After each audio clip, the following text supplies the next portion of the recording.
welcome back. So a few weeks back I did a tutorial on Adobe Illustrator, and I made a scene in Adobe Illustrator and then also in Google Docs. I kind of showed y'all how you could bring in different elements and make your own personal picture, if you will. I did this tumbler with a really cool element, which someone sent me a product, and I'll have the link down below, but it was Printable Canvas. And I thought that that was a really unique idea that you could do. You could print off anything you wanted and make it look like it was that fabric-y feel. Or the printable canvas was going to be something that you could use on all kinds of things. You could print your kids' pictures on there. You could frame it, do all kinds of stuff. Anyways, I thought it was really neat, and it gives that fabric kind of style and feel to the tumbler, but it's not fabric, and it's super, super easy to put on there. I did want this one to kind of be like a picture frame or a window, however you want to look at it. I did have someone challenge me that they were doing a window, and I was already kind of working on this tumbler, so I basically just kind of went with it in the sense that it could be a picture frame, but it also could be kind of a picture window type of deal. But then I put the epoxy on the bottom in order for it to look like it was sitting in the snow. So I had the snow drift that had landed on the frame up on this part, but then I had it like it was sitting in the snow. So that was kind of my thought process on it. But anyways, let's go ahead and get into the video, and I will show you how I did this really cool tumbler. Let's get started. So here is the TikTok that I put together that shows the video that I made for the Adobe Illustrator video. I did that a couple weeks back, and I will definitely link that down below so you will have a reference, or I'll link it right up here somewhere. Either way, it'll be there for you to be able to check it out if you did not see this video, and learn a little bit how I made this whole scene, and just a little bit about Adobe Illustrator if you would like. I'll also mention the Google Docs video that I put together as well. So this company reached out to me and sent me their site, and I let them know of a few things that I would be interested in trying out. And one of them was Printable Canvas. I thought that was really, really cool, and I had not ever seen that before. I'm sure it's probably existed somewhere, but I have not seen it. And so I went ahead and told them that this would be something that I would want to try, along with a few other things that I've mentioned in a couple of videos that I will be mentioning in videos to come. But anyways, I took this printable canvas, put it in my laser printer. I'm sure you could do it on an inkjet. I just happen to be using my laser printer. So, but I printed it off. I did this design in Adobe Illustrator, and then, just printed it off on this like 8x11 sheet of paper, basically. So as you can see here, I have a double-sided tape. So this is the kind of stuff that you have, for those burst tumblers and different things like that. Well, I found this trick out from Dixie Darlings, and I went ahead and used the double-sided tape on one side of the canvas, at the back side of the canvas, obviously, and I just trimmed up the side where where it was an excess, and then I just took that excess and put it on the other. Put some excess that I had on from a different piece, and I just used that as just to fill in that little bit of piece that was missing on the bottom there. So now that I have secured the whole back side of this piece of canvas with some double-sided tape, I'm just going to do any kind of trimming up if I need to. Now, my first thought was to do this on a 20 ounce, and I had already prepped a 20 ounce. But when I got the challenge from one of my group members, I decided that I was going to do it just a tad bit different. So I went ahead and got a 30 ounce and did it on that, because I needed just a little bit more room on the tumbler to be able to do what I wanted to do.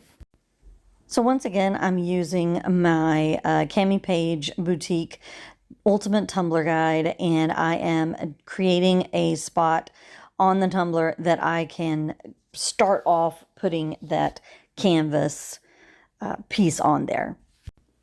So what I'm going to do here is peel off some of the backing on this, and I'm going to literally put it on there just as if it was a piece of vinyl. So it is a little bit thicker than vinyl, but you definitely are not going to have very many bubbles or anything like that because of the thickness of this. So I ended up taking off that that top piece of paper on the backing, and I had put down that I forgot that I was going to put the cabin over on top of the tree because I had a little bit more room there in order to not cover up any of my design. And then I also did not realize that at the same time I was taking that big piece off from the top, I was not taking that small piece off from the bottom.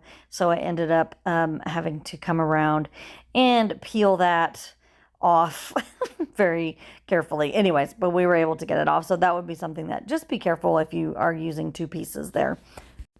So after that, I went in with several coats of Mod Podge. I believe I did about 3 coats just until I felt like it was nice and solid. The edges were down really well. I felt like even though it was stuck on there, I felt like the canvas needed to be sealed up because I thought there possibly, well, there more than likely is going to be air or anything that's going to be distracted out of there, and it's going to cause me some big problems in my epoxy.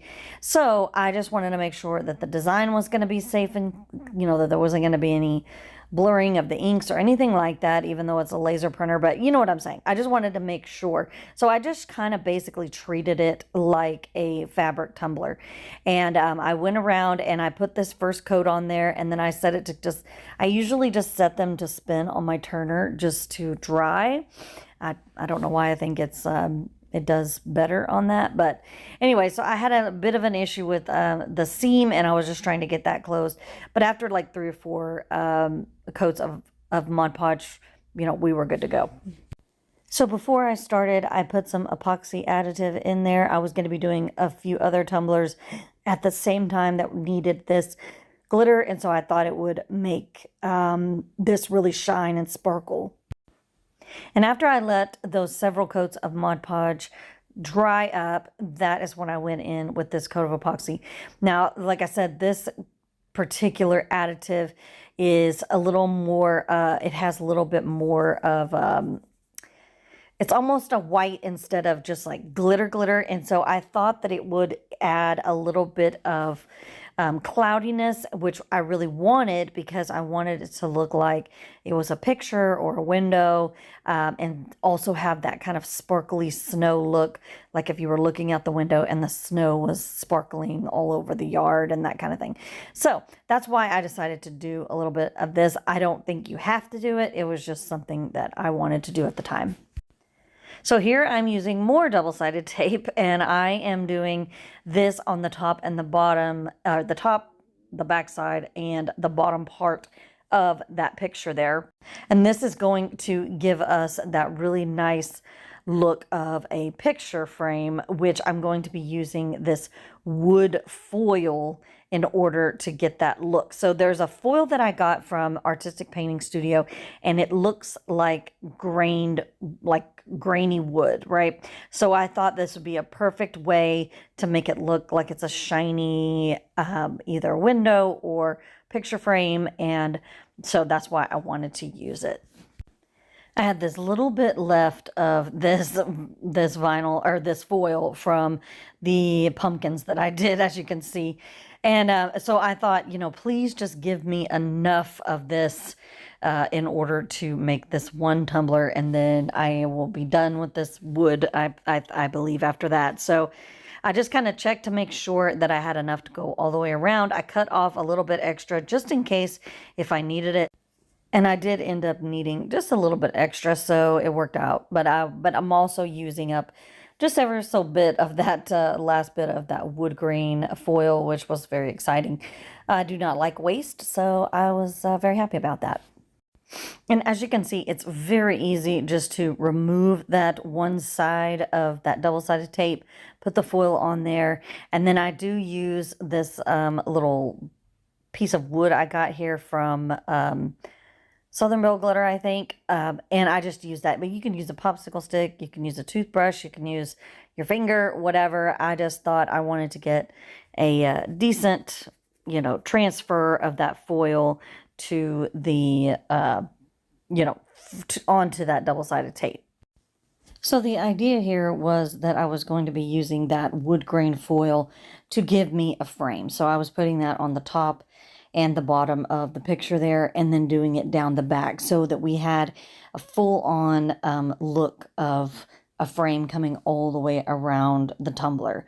So it was a little bit more distressed than I maybe would have liked, but in the end, it worked out fine. But it just, might want to be a little bit more careful if you are really trying to get a more accurate feel for that wood. But, you know, either way, I think it turned out really well as far as giving us that look of just kind of something been sitting out in the snow or whatever. So I really loved the way that the wood foil kind of looked, gave it like a fancy look, but yet also that kind of rustic feel to it.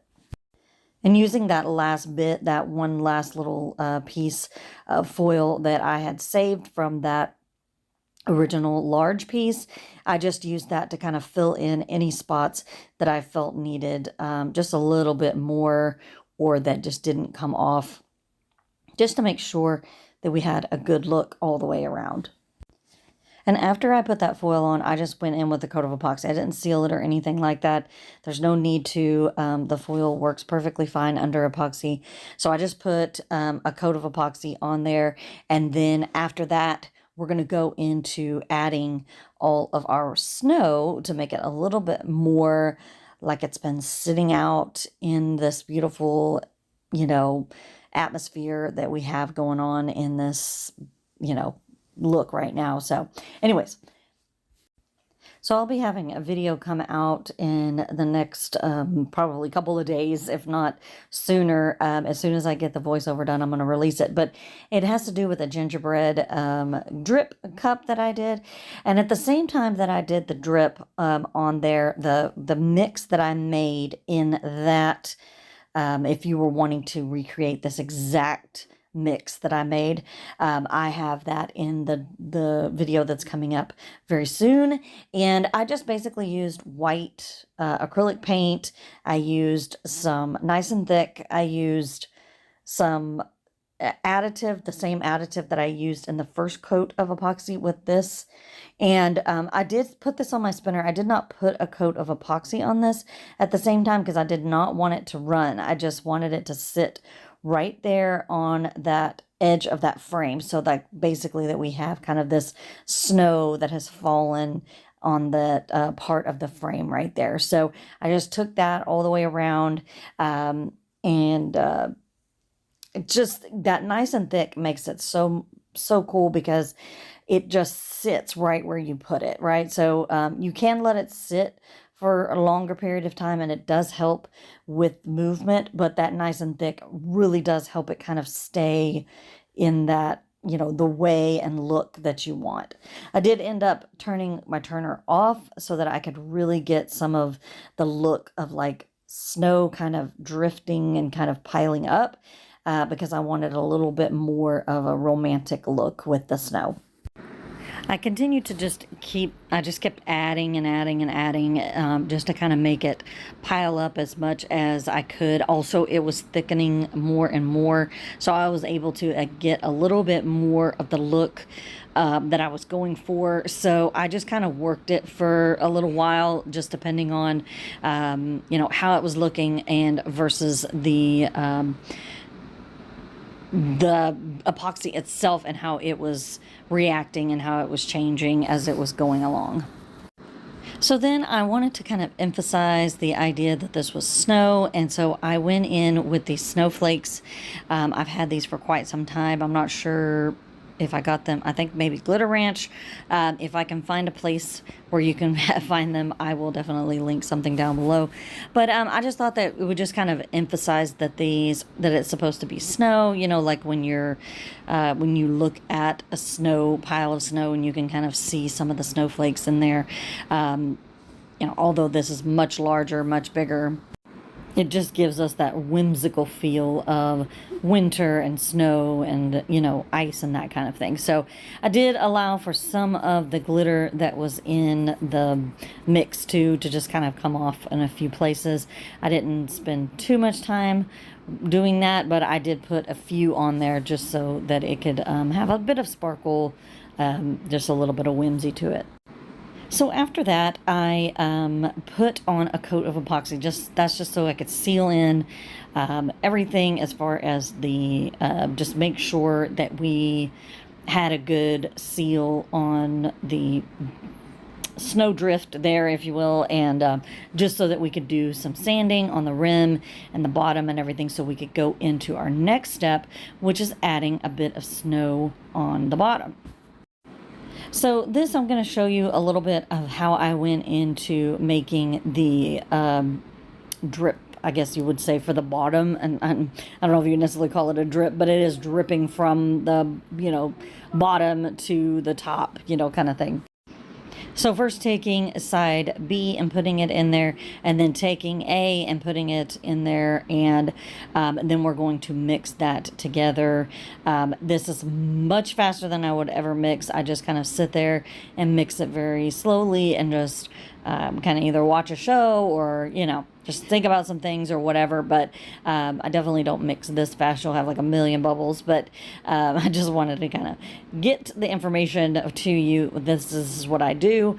I'm just using probably about 30 milliliters. Now, the only reason I'm doing that is because I'm putting this on 2 tumblers, one in which you're going to see very soon, which is the gingerbread drip one, and the other one is this one.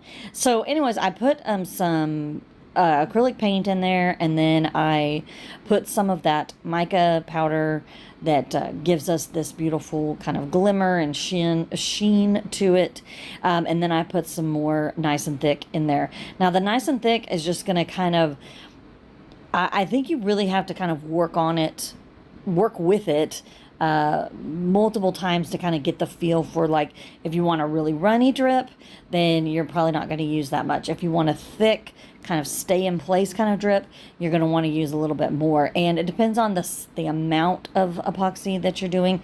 But I just would say maybe like 5 or 6 scoops of like a popsicle full of it, I guess I could say. I don't know. But like I said, it's something that you're going to have to work with and kind of feel for, just in general, as far as, you know, what you want and how your epoxy works and everything. It's all about science. So this is something that you're just going to have to experiment and kind of test out and see how you like it, and you know, what works for the particular design or look that you're going for. Also, if you do not want very much movement, I would use more and more Nice and Thick, as for sure, because the more you have in that, the less it's going to move, and it's just going to give you that just real thick, nice drip. I did put that on the turner to spin for just a little bit, only because I didn't want it to be moving any more into our already there snowdrift that we had going on. So I just kind of put it on the tumbler. I let it sit for a little bit just to kind of, you know, even out, level out, but then I just put it on the turner for a little bit. And then this is me going into coats of epoxy that were final coats. I did do sanding of the rim and sanding all around. I didn't do much sanding on the drip part because I didn't want to mess that up, but that's it. And there she is, so cute. I love it. I just love the wintry scene look of this. I love the picture frame, the window-esque look of it, the snow and everything just kind of makes it jump off of the tumbler and really give you a lifelike feel, and just a real magical time, I think. So anyways, I hope that you guys enjoy this. I hope you get very inspired by this printable canvas. I will definitely be doing this again. I'm very excited to announce the collaboration that I have with them. I'll have everything linked down below with some discount codes and all of that. And please like and subscribe and join my Facebook group. That's linked down below. I let you know when videos are coming out. I normally do Wednesday and Saturday, but with the holidays and everything going on and sickness in school and blah, it's just been kind of crazy. So anyways, I hope you enjoy this video, and I will see you next time.